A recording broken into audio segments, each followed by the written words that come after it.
નમસ્કાર મિત્રો, TAT એચએસની exam જે પ્રિલિમ એક્ઝામ હતી એ પૂરી થઈ ગઈ છે. તો હવે હું તમારા માટે ફિઝિક્સના મોટા ડેરિવેશન જોઈને તમે ગભરાઈ જશો એમ ઈચ્છા ધરીને મેં તમારા માટે 20 પ્રશ્નો લઈને આવી છું, જે ટાટ એચએસમાં તમે આરામથી એ પ્રશ્નોને રિલેટેડ પ્રશ્નો તમારી એક્ઝામમાં આવી શકે છે, જે આ મોસ્ટ ઇમ્પોર્ટન્ટ પ્રશ્નો છે. તો ચલો આપણે પહેલાં પ્રશ્નો જોઈશું અને પછી એનો સોલ્યુશન તરફ આપણે આગળ વધીશું. ચલો પહેલું જોઈએ બર્નોલીનું સમીકરણ. પહેલો પ્રશ્ન છે, તરલ ગતિશાસ્ત્ર માટે બર્નોલીનું સમીકરણ લખો અને તેની મર્યાદા જણાવો. બીજો પ્રશ્ન છે કિર્ચોફના નિયમોનો પ્રશ્ન છે. ત્રીજો છે ફોટો ઇલેક્ટ્રિક અસર પર છે. ચોથો પ્રશ્ન છે ડોપલર અસર પર. પાંચમો પ્રશ્ન છે ગાઉસનો નિયમ, જે આ મોસ્ટ ઇમ્પોર્ટન્ટ ક્વેશ્ચન્સ જ છે, જે તમારે એક્ઝામમાં પ્રશ્ન પૂછવાની શક્યતાઓ છે. હાઇગેન્સનો સિદ્ધાંત, પરમાણુ મોડેલ, અર્ધવાહકો પરથી પ્રશ્ન છે. સરળ આવૃત્તિ ગતિ પરથી છે. કેપેસિટન્સ, ટેન્શન ના લેશો, પાછળ આપણે એનું સોલ્યુશન કરેલું છે. આગળ જોઈએ. હવે આ જે લોંગ ક્વેશ્ચન છે, પહેલાં જે હતા 2 અને 3 માર્ક્સ છે, આ 5 અને 8 ગુણ માટે પ્રશ્નો છે. પ્રિઝમ દ્વારા વક્રીભવન, એમાં તમારે ડાયાગ્રામ દોરવાનો. એસી જનરેટર માટે લોરેન્સ બળ, યંગનો પ્રયોગ, રેડિયો એક્ટિવિટીમાંથી પ્રશ્ન છે. પછી છે જે વિષય પદ્ધતિશાસ્ત્રમાંથી પ્રશ્નો પૂછાય છે. પ્રયોગશાળા પદ્ધતિ, આગમન નિગમન પદ્ધતિ, બ્લુપ્રિન્ટ પરથી, આઈસીટીનો ઉપયોગ અને મૂલ્યાંકન પરથી પ્રશ્ન. ચલો હવે પેપરની શરૂઆત કરીએ આપણે સોલ્યુશન કરવા સાથે. ચલો પહેલું જોઈએ બર્નોલીનું સમીકરણ. તરલ ગતિશાસ્ત્ર માટે બર્નોલીનું સમીકરણ લખો અને મર્યાદા જણાવો. આ મોસ્ટ ઇમ્પોર્ટન્ટ ક્વેશ્ચન્સ જ છે, બરાબર. પહેલું ઉત્તર શું લખીશું? આ સમીકરણ વહન પામતા પ્રવાહી માટે ઉર્જા સંરક્ષણ નિયમ આપે છે. બર્નોલીનું સમીકરણ આપણે બધાને ખબર છે, બરાબર. સમીકરણમાં અદમનીય અને અશાણ્ય પ્રવાહીના ધારાદેખી વહન માટે P plus 1/2 PV² plus PGH એ એક કોન્સ્ટન્ટ રહે છે, મતલબ કન્ટિન્યુઅસ એ વસ્તુ રહે છે. સમજણ માટે આપણે લખીશું કે અહીં P છે એટલે શું થશે? દબાણ ઉર્જા. 1/2 P² શું દર્શાવે છે? તો એકમ દીઠ ગતિ ઉર્જા. અને PGH શું દર્શાવે છે? એકમ કદ દીઠ સ્થિતિ ઉર્જા દર્શાવે છે. આ ત્રણેયનો સરવાળો કેવો હોય છે? હંમેશા કોન્સ્ટન્ટ એટલે અચળ હોય છે. એની મર્યાદાઓ શું છે? આપણને મર્યાદાઓ પૂછે. હવે આપણે સમીકરણ લખી દીધું અને થોડું વિસ્તૃતમાં એના વિશે લખી દીધું, બરાબર. હવે મર્યાદાઓ શું છે? આ સમીકરણ દ્વારા ફક્ત અશાણ્ય પ્રવાહી માટે વાસ્તવમાં દરેક પ્રવાહીમાં આંતરિક ઘર્ષણ હોય છે. બીજું, પ્રવાહીનું વહન ધારારેખી હોવું જોઈએ. શુદ્ધ વહન માટે આ લાગુ પડતું નથી. અને ત્રીજું, પ્રવાહી અદમનીય હોવું જોઈએ, બરાબર.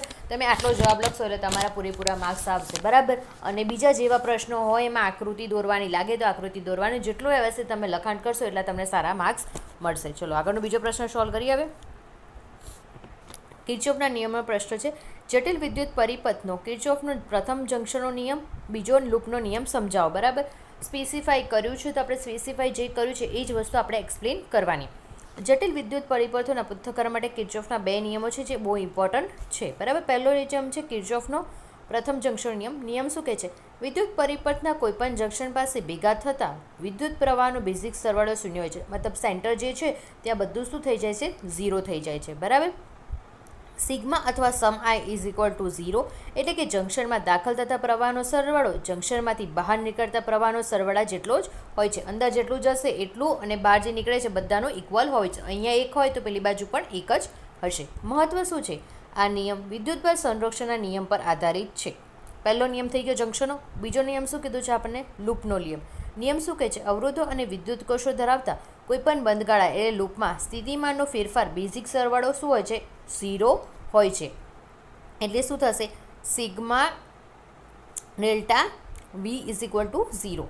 સંજ્ઞા પ્રણાલી શું કહે છે? જો આપણે પ્રવાહની દિશામાં મુસાફરી કરીએ છીએ તો અવરોધ પરનું સ્થિતિમાન -RL લેવાય છે.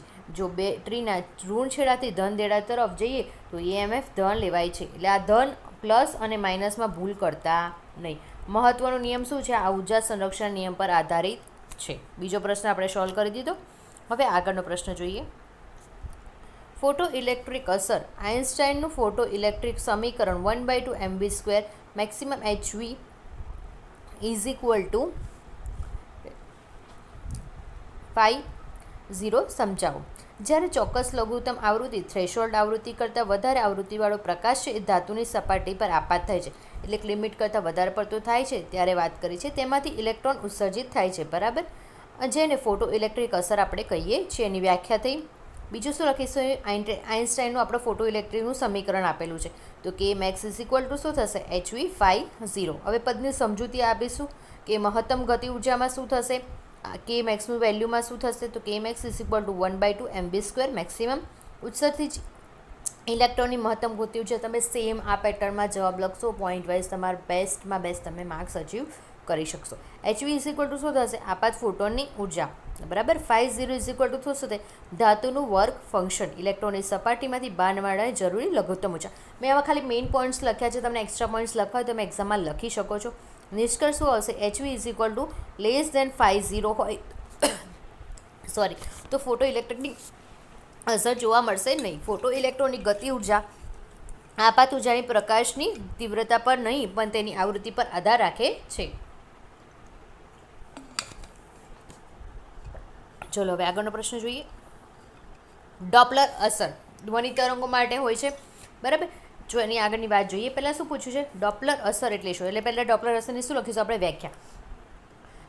જ્યારે ધ્વનિનું ઉદ્ગમ અને અવલોકનકાર વચ્ચે સાપેક્ષ ગતિ થતી હોય ત્યારે અવલોકનને જે સાંભળાતી જે ધ્વનિની આવૃત્તિ છે ઉદ્ગમની જે વાસ્તવિક આવૃત્તિ કરતાં જુદી ગણાય તેને આપણે શું કહીશું ડોપલર અસર કહીશું. સૂત્રની પછી શું પૂછ્યું છે આપણે? જ્યારે સ્ત્રોત અવલોકન તરફ ગતિ કરતો હોય ત્યારે આભાસી આવૃત્તિનું સૂત્ર તારવું. એટલે આપણે સૂત્ર વિશે ડિટેલમાં વાત કરવાની છે. સૂત્રની તારવણી આપણે કરીશું તો શું થશે? જ્યારે સ્ત્રોત સ્થિર અવલોકન તરફ ગતિ કરતો હોય તો V શું થશે માધ્યમની ઝડપ, VS શું થશે સ્ત્રોત જે જગ્યાથી ઉદ્ગમ થાય છે, F એટલે શું થશે સ્મોલ f સ્ત્રોતની વાસ્તવિક આવૃત્તિ, T એટલે શું થશે વાસ્તવિક આવૃતકાળ જેનું ફોર્મ્યુલા શું છે T is equal two 1/f. સમજૂતી શું છે? જ્યારે સ્ત્રોત છે અવલોકનકાર તરફ VS તરફથી ઝડપથી ગતિ કરે છે ત્યારે ક્રમિક તરંગ અગ્ર વચ્ચેનું અંતર લંબાઈ લેમ્બડા ઘટે છે. એક આવૃતકાળ T દરમિયાન સ્ત્રોત VS ઇન્ટુ T જેટલું અંતર કાપે છે. આથી નવી તરંગ લંબાઈ ડેલ્ટા ડેશ મુજબ નીચે મુજબ થશે, બરાબર. આગળ જોઈએ. હવે શું કરશું આપણે? સૂત્ર સોલ્યુશન કરીશું. Lambda dash is equal to lambda minus VS T, બરાબર. લેમ્બડા ડેશ એટલે શું થશે? આગળ એની કિંમત આપણે મૂકીશું તો V/f minus VS by F, બરાબર. હવે સમીકરણ શું કરશું? F કોમન છે એટલે લઈ લીધું આપણે V minus VS by F, બરાબર. હવે શું કરશે? આભારતી આવૃત્તિ આપણે શોધવાની છે એટલે F શું કરવું પડશે? F ડેશ, બરાબર. તો F ડેશની ફોર્મ્યુલા શું થશે? V by lambda dash. હવે શું થશે? લેમ્બડા ડેશની આપણે કિંમત મૂકી, જે આપણને અહીંયા કિંમત મળી હતી એ આપણે અહીંયા as it is put down કરી, બરાબર. આ નીચેવાળામાં લેમ્બડા જે છે ત્યાં કિંમત મૂકી. તો F dash is equal two V તો છે પહેલાંની શું કે લેમ્બડા ડેશની કિંમત આવી તો V minus VS by F આપણે જે અહીંયા લખ્યું છે, બરાબર. હવે શું કર્યું? નીચેના F છે ઉપર જશે એટલે મલ્ટિપ્લિકેશનમાં આવી જશે તો F dash is equal to F V by V minus VS રહેશે, બરાબર. હવે શું થશે? આ એની કિંમત થઈ ગઈ, બરાબર. સમીકરણ થઈ ગયું. હવે શું કહીશું? નિષ્કર્ષ લખવાનું, કારણ કે બહુ ઇમ્પોર્ટન્ટ છે કે તમે કેટલું ક્લિયર કોન્સેપ્ટ સમજાવશો તમારા સ્ટુડન્ટ્સે એ તમારા એડવાન્સમાં લખવા માટે જ હોય છે. તો નિષ્કર્ષ આપણે બને ને તો આવા સમીકરણ સૂત્રોમાં લખવાનું ધ્યાન રાખવાનું. નિષ્કર્ષ શું છે? અહીં V માઇનસ VS એ અનનો V કરતાં નાનો હોવાથી F ડેશ જે છે એ ગ્રેટર દેન F થાય છે. એટલે કે જ્યારે સ્ત્રોત અવલોકન તરફ આવે છે ત્યારે અવાજની તીવ્રતા છે એટલે પીચ એટલે વધેલી હોય છે અથવા વધેલી જણાય છે, બરાબર. ચલો આગળ જોઈએ. ગાઉસનો નિયમ વિશે વાત કરી છે. પહેલાં શું કીધું છે? ગાઉસનો નિયમ લખવાનું. તો કોઈ પણ બંધ પૃષ્ઠ સાથે સંકળાયેલું કુલ ફ્લક્સ ફાઈ હોય તે પૃષ્ઠ વડે ઘેરાયેલા કુલ વિદ્યુતભાર Q અને ઇપ્સિલોન 0ના ગુણોત્તર જેટલું હોય છે. એટલે શું થશે? Phi is equal to Q by epsilon 0. તાર માટેનું ક્ષેત્ર શું છે? જો રેખીય વિદ્યુતભાર ઘનતા લેમ્બડા હોય તો તે તારથી R અંતરે વિદ્યુત ક્ષેત્રનું સૂત્ર શું થશે? તો capital E is equal to lambda by 2 pi epsilon 0 R. આ સૂત્ર શું દર્શાવે છે? વિદ્યુત ક્ષેત્ર છે Rના વ્યસ્ત પ્રમાણમાં છે. આગળ જોઈએ. હવે હાઇગેન્સનો નિયમ સિદ્ધાંત જણાવે છે ગૌણ તરંગોના ઉદ્ભવ માટે. તરંગના અગ્ર પ્રસરણ માટે હાઇગેન્સનો નીચે મુજબ સિદ્ધાંત આપેલો છે. સિદ્ધાંતના મુદ્દા શું છે? તરંગ અગ્ર પરનું દરેક બિંદુ એક ગૌણ ઉદ્ગમ તરીકે વર્તે છે અને પોતાનામાંથી ગૌણાકાર ગૌણ તરંગો ઉત્સર્જિત કરે છે. બીજો સિદ્ધાંતનો મુદ્દો આ ગૌણ તરંગોમાં માધ્યમમાં મૂળ તરફની તરંગની ઝડપે જ પ્રસરણ પામે છે. ત્રીજું, કોઈપણ ટી સમયે ગૌણ તરંગોને સ્પર્શતું કાલ્પનિક પૃષ્ઠ તે સમયે નવું તરંગ અગ્ર આપે છે. આ બધું ક્વેશ્ચન્સ અમને સમજાવવાના એટલે નથી વધારે ડિટેલમાં સમજાવતી, કારણ કે ઓલરેડી તમે આ ભણાવતા જ હોય, પણ આમાંથી થોડા ટ્વિસ્ટ ક્વેશ્ચન્સ આવી શકે હું તમારા લઈને આવી છું. જો તમને આજે આનો એક્સપ્લેનેશન વધારે ડિટેલમાં જોઈતી હોય ને તો તમે મને કોમેન્ટમાં જણાવજો કે નેક્સ્ટ ટાઈમ જ્યારે મોસ્ટ ઇમ્પોર્ટન્ટ ક્વેશ્ચન આવે ને તો કે વધારે વિસ્તૃતમાં સમજાવો તો ત્યારે હું તમને વધારે વિસ્તૃતમાં વસ્તુ સમજાવીશ. ઉપયોગ શું છે? આ સિદ્ધાંતની મદદથી પ્રકાશનું પરાવર્તન અને વક્રીભવન જેવી ઘટનાઓ તરંગવાદના આધારે આપણે ઇઝીલી સમજાવી શકીએ છીએ. ચલો આગળ જોઈએ. પરમાણુ મોડલ પર બોહરના પરમાણુ મોડલની કોઈ પણ બે સ્વીકૃતિઓ લખો. બરાબર, તો એની પહેલાં શું કરશું? આપણે પ્રથમ સ્વીકૃતિ વિશે વાત કરીશું. ઇલેક્ટ્રોન પરમાણુ અને ન્યુક્લિયસની આસપાસ માત્ર અમુક ચોક્કસ પરવાનગી આપેલી કક્ષાઓમાં જ પરિભ્રમણ કરી શકે છે. આ કક્ષાઓ ગતિ દરમિયાન ઇલેક્ટ્રોનનું ઉર્જાનું ઉત્સર્જન કરતો નથી, કોઈ પણ ઉર્જા પ્રોડ્યુસ થતી નથી. આવી કક્ષાઓને સ્થાયી કક્ષાઓ એટલે સ્ટેશનરી ઓર્બિટ્સ કહેવામાં આવે છે. પહેલી સ્વીકૃતિ પતી ગઈ આપણી. બે સ્વીકૃતિ વિશે કીધું. તો બીજી સ્વીકૃતિ શું કહે છે? ક્વોન્ટિમીકરણનો નિયમ. ઇલેક્ટ્રોન માત્ર એવી જ કક્ષામાં પરિભ્રમણ કરે છે જેમનું કોણીય વેગમાન શું છે? L એ h/2πના પૂર્ણ ગુણાંકમાં હોય છે. એટલે L = શું થશે? mvr, અને mvરની વેલ્યુમાં શું થશે? nh/2π. બરાબર, જ્યાં n શું છે? 1, 2 થી ઇન્ફિનિટી. h અને પ્લાનકનો અચળાંક છે. ત્રીજી સ્વીકૃતિ છે આપણે મેં એટલા માટે લખી છે, કદાચ તમે એક ભૂલી જાઓ તો આ બીજી વસ્તુ તમે લખી શકો છો. ઉર્જાનું શોષણ અને ઉત્સર્જન માટે. જ્યારે ઇલેક્ટ્રોન ઊંચી ઉર્જાવાળી કક્ષામાંથી નીચી ઉર્જાવાળી કક્ષામાં સંક્રાંતિ કરે છે ત્યારે તે ફોટોન સ્વરૂપે ઉર્જા મુક્ત કરે છે. તો શું થશે? E2 - E1 = hv. ચલો આગળ જોઈએ. હવે અર્ધવાહકોનો પ્રકાર છે p પ્રકાર અને n પ્રકારના અર્ધવાહકો વચ્ચેનો તફાવત કીધો છે. તો આ તફાવત તમે આ રીતે કરજો, મારાથી તફાવત થતું નહોતું એટલા માટે મેં આવી રીતે લખ્યું છે. n પ્રકારમાં શું છે? હા, શુદ્ધ અર્ધવાહકમાં અશુદ્ધિ ઉમેરવાથી તે પ્રક્રિયાને શું કહીશું? પહેલાં ડોપિંગ. બરાબર. n પ્રકારમાં જ્યારે સિલિકોન ચતુર્થ સંયોજકમાં પેલ્ટાવટ એટલે એક્ઝામ્પલ તરીકે ફોસ્ફરસ અશુદ્ધિ ઉમેરાય છે ત્યારે મુક્ત ઇલેક્ટ્રોનની સંખ્યા વધે છે. અહીં ઇલેક્ટ્રોન મેજોરિટી ચાર્જ કેરિયર્સ હોય છે. જ્યારે પી પ્રકારમાં શું છે? જ્યારે ટ્રાયવેલન્ટ એક્ઝામ્પલ તરીકે એલ્યુમિનિયમ, એટલે પહેલું અહીંયા ફોસ્ફરસ, આમાં સામેની સાઈડ શું આવશે? અહીંયા એલ્યુમિનિયમ. અશુદ્ધિ ઉમેરાય ત્યારે હોલ સર્જાય છે. અહીં હોલ મેજોરિટી ચાર્જ કેરિયર્સ કરે છે અને પહેલામાં કેવું છે? મેજોરિટી ચાર્જ કેરિયર્સ છે. બરાબર, અહીંયા ઇલેક્ટ્રોન છે, આ બાજુ હોલ છે. આ બંનેના જોડાણથી પીએન જંક્શન ડાયોડની ટ્રાન્ઝિસ્ટર બને છે, જે આધુનિક ઇલેક્ટ્રોનિક્સનો પાયો છે. આગળ જોઈએ. સરળ આવૃત્તિ ગતિ માટે ધારો કે, અને પછી શું છે? કણ માટે વેગ અને પ્રવેગના સમીકરણો સમજાવો. આ મોસ્ટમાં મોસ્ટ IMP છે. બરાબર, ધારો કે x અક્ષ પર સરળ આવૃત્તિ ગતિ કરે છે જેનું સ્થાનાંતર સમીકરણ xt = a sin omega lower case t + phi છે. બરાબર, વેગ સ્થાનાંતરનું સમય સાપેક્ષ વિલીકરણ કરવાથી આ મળે છે, જે સૂત્ર તમે અહીંયા જોઈ શકો છો. બરાબર, હું બોલીશ એના કરતાં બેટર છે તમે વિઝ્યુઅલાઇઝ કરી શકો. બરાબર, પ્રવેગનું શું છે? વેગનું સમય સાપેક્ષ ફરીથી વિલીનકરણ પ્રયોગ કરવાથી પ્રવેગ મળે છે. આ ફરી બીજા સૂત્રનું આગળનું છે, જે તમે જોશો હું બોલું એના કરતાં બેસ્ટ છે કે તમે જોઈ અને આ વસ્તુ તમારી જાતે તમે સમજી શકો, એ બેસ્ટ છે. અને ના સમજ પડે તો કોમેન્ટમાં જો કેમ કે હું બોલીશ તો તમને સમીકરણ લખતા એટલા બધા ફાવે નહીં, એના કરતાં બેસ્ટ છે કે તમે તમારી જાતે આ વસ્તુ જોઈ શકો. ચલો આગળ જોઈએ. કેપેસિટન્સ સમાંતર કે પ્લેટ કેપેસિટન્સના કેપેસિટન્સનું સૂત્ર C = શું થશે? ε0 A/d તારો. તો શું કહે છે? બે સમાંતર પ્લેટો છે, એ અને ડી વચ્ચેનું અંતર કે એક પ્લેટ પર પોઝિટિવ વિદ્યુતભાર છે અને બીજી પર શું છે? નેગેટિવ છે. વિદ્યુતભારની પૃષ્ઠતા શું થશે? તો સિગ્મા q/a. બરાબર, આગળ બીજા બે પ્લેટો વચ્ચેનું વિદ્યુત ક્ષેત્રનું સૂત્ર આપણને ખબર છે, ગાઉસના નિયમ મુજબનું એ સૂત્ર લખવાનું. ત્રીજામાં શું લખીશું? વિદ્યુત સ્થિતિમાનનો તફાવત એટલે v = E × d, અને પછી એનું પણ સૂત્ર આપણે પુટ ડાઉન કરીશું. કેપેસિટન્સની વ્યાખ્યા મુજબ શું કરશું? કિંમત મૂકતા કિંમત હવે આગળ મૂકીએ આપણે, અને પછી શું જવાબ આવશે? કે આ સમીકરણ દર્શાવે છે કેપેસિટન્સ પ્લેટના ક્ષેત્રફળના સમપ્રમાણમાં તેમની વચ્ચે અંતરના વ્યસ્ત પ્રમાણમાં હોય છે. એટલે C = શું થશે? ε0 A/d. પ્રિઝમના વક્રીભવનનું સૂત્ર.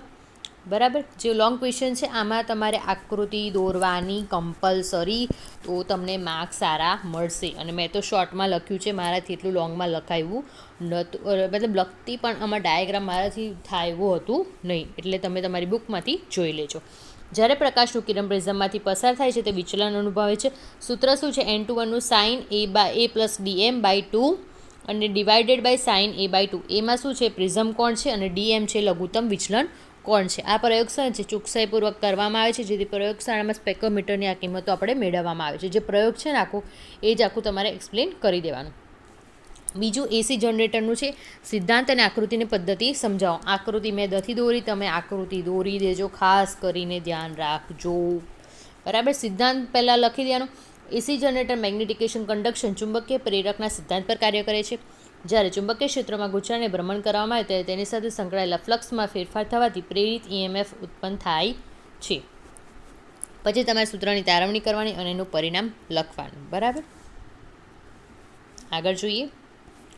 લોરેન્સ બળ ચુંબકીય ક્ષેત્રમાં ગતિ કરતા વિદ્યુતભાર પર લાગતા બળનું સૂત્ર મેળવો અને સાયક્લોટોનના સિદ્ધાંત સમજાવો.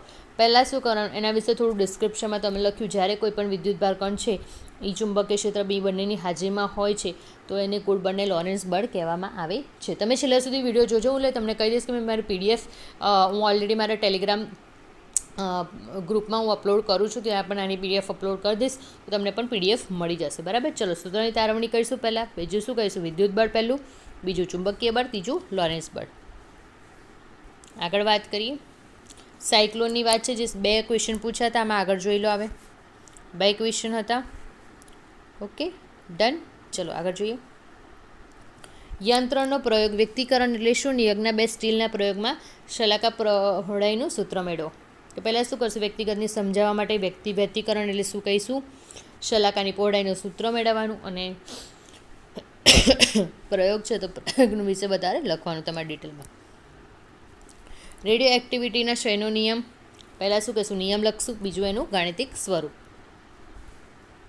ચલો થોડો સ્પીડમાં એટલે લઈ જજો પછી લોંગ વિડીયો થશે એટલા માટે. બરાબર, પ્રયોગશાળા પદ્ધતિ. હવે હું તમને આ બધું ડિટેલમાં સમજાવીશ. ફિઝિક્સ ભણાવતી વખતે પ્રયોગશાળા પદ્ધતિના ફાયદા અને મર્યાદા જણાવો. આ પ્રશ્ન આ રીતના પદ્ધતિમાં 1-2 પ્રશ્નો હવે તે પૂછાતા હોય છે. ભૌતિક વિજ્ઞાન એ પ્રાયોગિક પદ્ધતિ જ્ઞાન હોવાથી લેબોરેટરી મેથડ અનિવાર્ય છે. તમે લેબોરેટરીમાં જ પ્રયોગો કરશો, પ્રેક્ટિકલ્સ તો લેબમાં જ કરાવશો. બરાબર. પ્રત્યક્ષ અનુભવ. વિદ્યાર્થીઓ સિદ્ધાંત તરીકે પ્રત્યક્ષ રીતે ચકાસી શકે છે. એક્ઝામ્પલ તરીકે ઓમનો નિયમ, કે ઓમનો નિયમ છે, પછી કેટલા તરંગોની લંબાઈ છે, એ બધું આપણે એક્સપેરિમેન્ટ કરાવતા હોય છે. એ પ્રમાણે વ્યક્તિ જે સ્ટુડન્ટ છે જાતે બધું મેઝરમેન્ટ કરી શકે છે. બીજું કૌશલ્ય વિકાસ. તમે એ કરાવશો એટલે શું થશે? સ્ટુડન્ટને જે બી ગોઠવણી કરવી છે, અવલોકન કરવું છે, એ બધું પોતાની આંખે જોઈ શકશે અને એ ધીરે ધીરે વસ્તુ સમજી પણ શકશે. વૈજ્ઞાનિક દ્રષ્ટિકોણ. ગોખણપટ્ટીને બદલે શા માટે, કેવી રીતે કરવું, એ બધું કરશે તો વ્યક્તિને જે બી સ્ટુડન્ટ છે એને ઇઝીલી સમજ પડી શકશે. લાંબા ગાળાનું સ્મરણ. તમે કોઈ બી વસ્તુ તમારી જાતથી કરી હોય તમને વસ્તુ જલ્દી યાદ રહેશે. અને મર્યાદામાં શું વધુ સમય માંગી લેતી પદ્ધતિ છે અને ખર્ચાળ સાધનોની જરૂર પડશે. આ ઇમ્પોર્ટન્ટ પોઈન્ટ છે. આ તમે લખજો, તમારે બહુ સારા માર્ક્સ કવર થશે. બરાબર, ચલો આગળનો પ્રશ્ન જોઈએ. હવે આગમન પદ્ધતિના ભૌતિક વિજ્ઞાનના નિયમો સાબિત કરવા માટે આગમન અને નિગમન પદ્ધતિ કેવી રીતે ઉપયોગી છે? તો ભૌતિક વિજ્ઞાનમાં 2 પાયાની પદ્ધતિઓ છે. પહેલું આગમન. પ્રક્રિયા શું થાય છે? વિશિષ્ટ ઉદાહરણોથી આપણે સામાન્ય તરફ લઈ જઈએ છીએ. ઉદાહરણ વગર આપણે ફિઝિક્સનું કશું ચેપ્ટર ચલાવતા નથી. બરાબર. ઉપયોગમાં શું છે? બેઝિકનો પ્રયોગ દ્વારા પદ્ધતિ ઉપરાંત જે રીતે વિદ્યાર્થીઓ માટે આપણે અલગ અલગ વીના મૂલ્યો લીધા, આઈના મૂલ્યો લીધા, પછી એનો પ્રયોગ કરાયો તો એના પરથી આપણે કીધું કે આ ઓમનો નિયમ છે જે અચળ રહે છે.